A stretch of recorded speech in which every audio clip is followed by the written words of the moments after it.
Welcome to our channel. Today we how to back up your ConvertKit landing pages easy tutorial step by step clearly. To back up your ConvertKit landing pages, start by logging into your ConvertKit account. Once logged in, navigate to the landing pages section in the dashboard.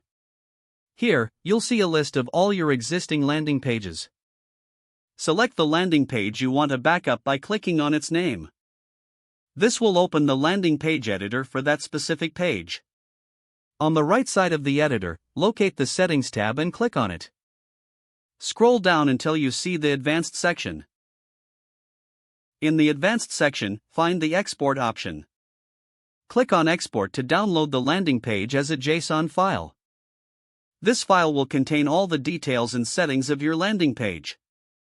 Next, choose a secure location on your computer to save the exported file. If you have multiple landing pages, repeat these steps for each page you want to back up. Once you've backed up all desired landing pages, double-check that the files have been saved correctly. You can now safely store these files for future use. To restore your landing page from a backup, return to the Landing Pages section. Click on the Create a New Landing Page button. Then, select the option to import from a file. Choose the JSON file you previously saved. ConvertKit will then recreate the landing page using the information from the file. Review the imported landing page to ensure everything looks correct.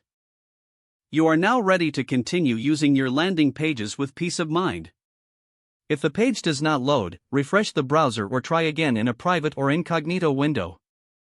Make sure you are using the correct email address, then retype it carefully to avoid small typos. If your password is not accepted, use the Reset option and create a new strong password you can remember. Check your spam folder for verification or security emails, then complete any requested confirmation steps. Enable two-factor authentication if available to improve account security and reduce unauthorized access risk. After signing in, review your profile details so your contact information and settings are accurate and current.